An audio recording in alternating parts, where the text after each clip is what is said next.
Liwanagin naman po natin ang nangyayari sa sektor ng enerhiya. Mantakin po ninyo. Dati po, umabot lang ang kawad ng kuryente sa barangay hall, energized na raw ang buong barangay. Kaya gano'n na lang, kung ipagmalaki nilang 99.98% na raw ng mga barangay sa bansa ang may kuryente. Pati ba naman, sa serbisyong dapat ay matagal nang napapakinabangan ng Pilipino, nagkakagulangan pa. Kaya nga po, para subukan ang kakayahan ng DOE at NEA, naglaan tayo ng 1.3 billion pesos para pailawan ang unang target na 1,300 sitios sa presyong 1 bilyong piso bawat isa. Nang matapos sila, ang napailawan sa inilaan nating pondo, 1,520 sitios at gumastos lamang sila ng 814 million pesos. Nagawa nila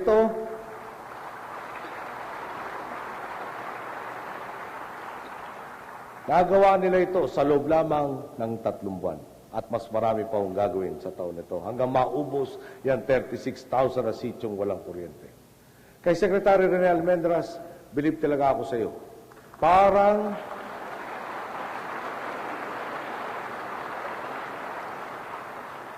hindi ka nauubusan ng enerhiya sa paghahatid serbisyo. Hindi ka lang ever ready, nagmistulang energizer bunny ka pa. You keep on going and going and going.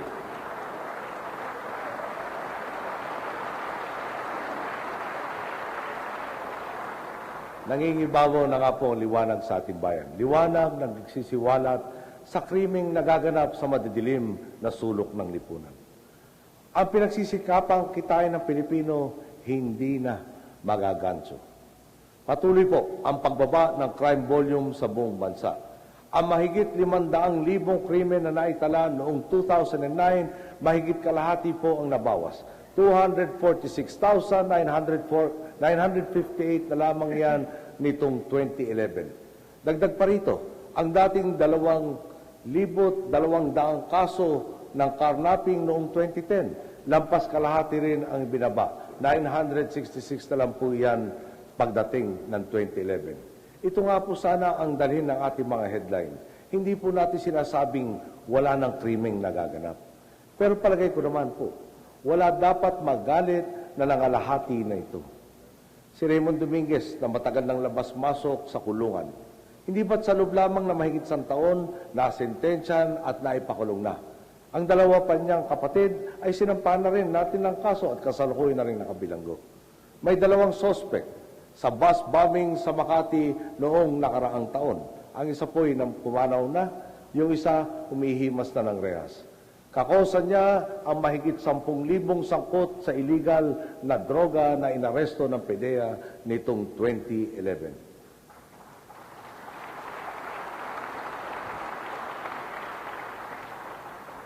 Alam po natin hindi araw-araw ang laban ni Pacman.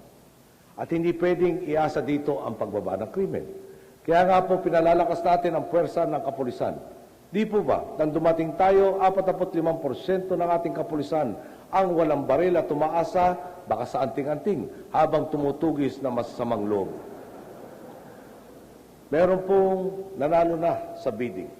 Tinitiyak na lamang nating dekalidad ang kanilang mga produkto.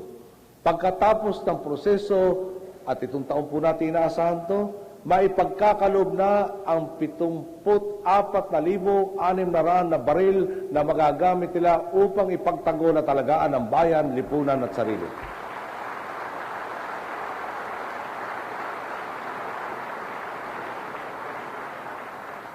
Dumako naman po tayo sa usapin ng pambansang tanggulan. May mga nagsabi na po na ang ating Air Force, all air at no force. Imbis na alagaan ng Estado, para bang sinasadyang ilagay sa alanganin ang ating mga sundalo. Hindi po tayo makakapayag na manatiling ganito. Makalipas nga lang po ang 1 taon at 7 buwan, nakapaglaan na tayo ng mahigit 28 bilyong piso para sa AFP Modernization Program. Abutan na nito ang 33 bilyong pisong pondo na ipinagkaloob sa nasabing programa sa nakalipas na 15 taon.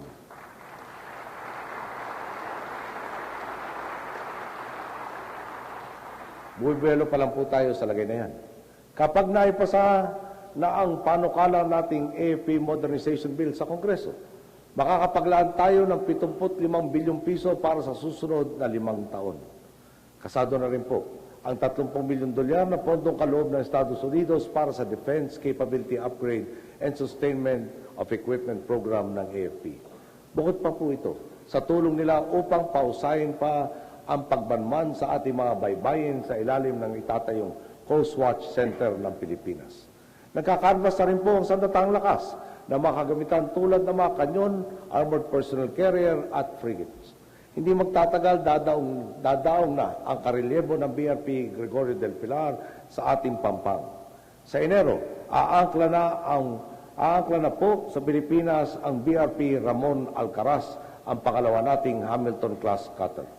Di na po bangkang papel ang ating ipapalaot. Ngayon, mga high-tech,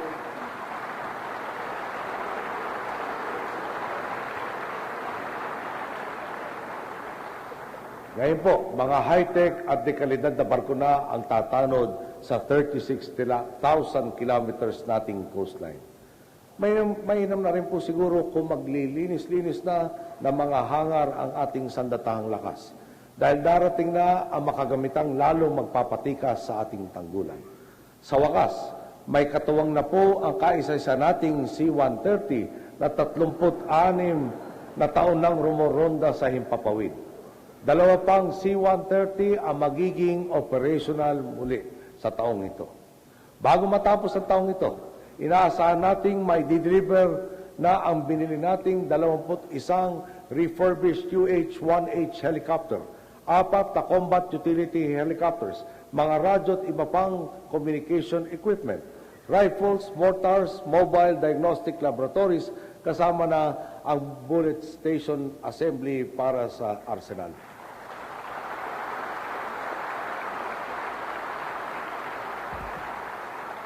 Pagdating naman po ng 2013, lalapag na ang 10 attack helicopters, 2 naval helicopters, 2 light lift aircraft, 1 frigate at mga force protection equipment. At hindi lang po natin sa armas.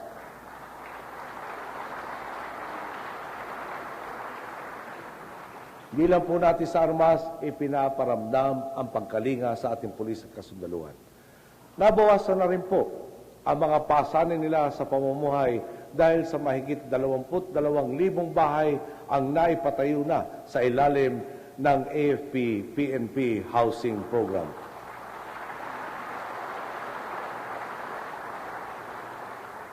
Hindi po ito tungkol sa pakikipagirian o pakikipagmatigasan. Hindi ito tungkol sa pagsisiga-sigaan.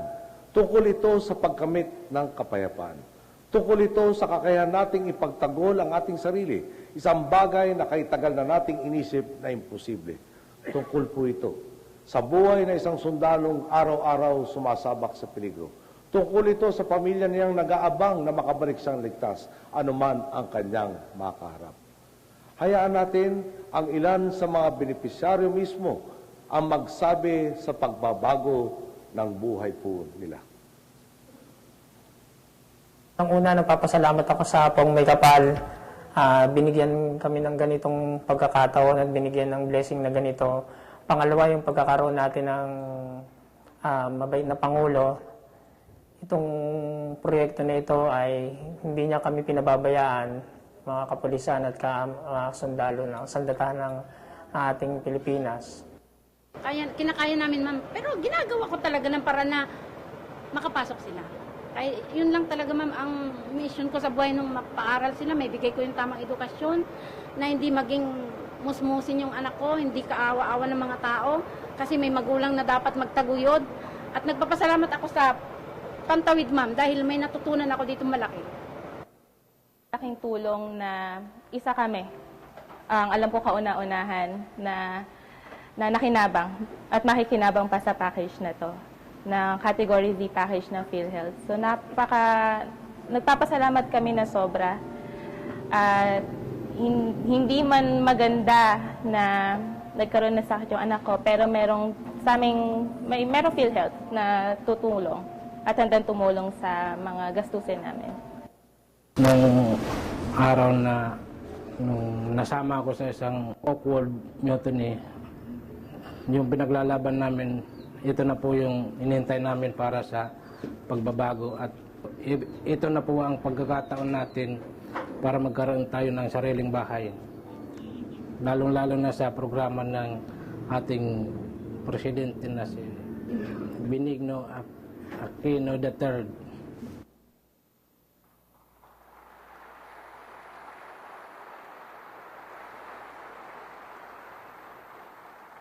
At ngayon inaaruga na sila ng taong bayan, lalo namang ginaganahan ng ating kasunduluhan na makamtan ang kapayapaan. Tagumpay pong may tuturing ang 203 rebelding sumuko at nagbabalik loob na sa lipunan. At ang 1,772 na bandidong nawakasan na ang karahasan. Halimbawa po, ang kilabot na teroristang si Dr. Abu na hindi na makakapaghasik ng kanyang lagim. Nagpupugay rin po tayo sa panunumbalik sa katahimikan sa mga lugar na matagal nang binigin ng putukan. Ang resulta nga po ng bayanihan, 365 na barangay ang naagaw sa kamay ng kaaway. 270 na gusalit paaralan ang naipaayos at 74 health centers ang naipagawa. Kung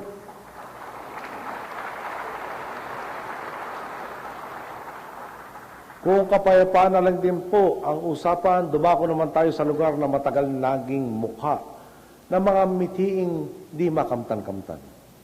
Bago po magsimula ang mga reforma natin sa ARM, alam naman po nyo, may mga ghost students doon na naglalakad sa isang ghost road tungo sa isang ghost school para magpaturo sa isang ghost teacher.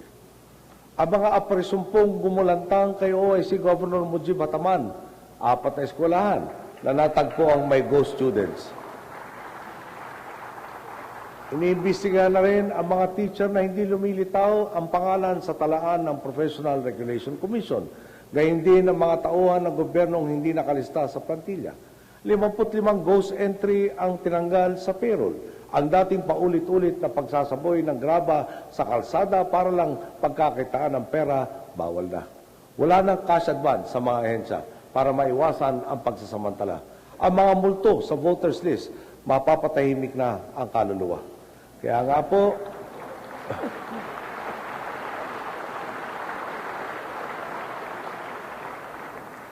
po, kay OIC Governor Mujib Bataman, ang masasabi natin, talaga namang isa ka ng certified ghostbuster. Ang pumalit po at pinapalit niya, pabahay, tulay at learning center para sa mga badyaw sa Basilan, mga community-based hatchery, lambat, materialis para maglinang ng seaweeds at punlang napakinabangan ng 2,588 na mangingisda. Certified seeds, punla ng gabi, kasaba, goma at mga punong namumunga para sa 145,121 na magsasaka. Simula pa lang po yan, nakalaan na ang 183 million pesos para sa mga municipal fishing port projects sa ARM. 310.4 million pesos para sa mga istasyon ng bumbero. 515 million pesos para sa malinis na inuming tubig. 551.9 million pesos para sa mga kagamitang pangkalusugan. 691.9 million pesos para sa daycare centers at 2.85 billion pesos para sa mga kalsada at tulay na babagtas sa riyon. Ilan lang po yan sa patutunguhan ng kabuuang 8.59 billion pesos na ipinagkaloob ng pambansang gobyerno para sa katuparan ang mga reforma sa ARM. Lilinawin ko rin po,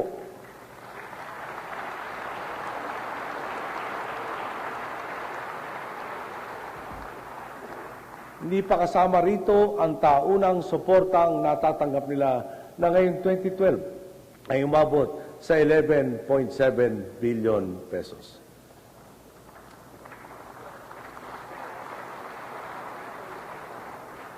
Miski po ang mga dating gustong tumiwalat, nakikita na ang epekto ng reforma. Kinikilala natin bilang pahiwatig ng kanilang tiwala ang nakaraang 7 buwan kung kailan walang nangyaring sagupaan sa pagitan ng militar at ng MILF. Sa peace process naman po, hayag at lantaran ng usapan, nagpapamalas ang magkabilang panig ng tiwala sa isa't isa. Maaring minsan, magiging masalimutang proseso, signos lang po ito ng malapit na nating makamit ang nag-iisang nating mithiin, kapayapaan.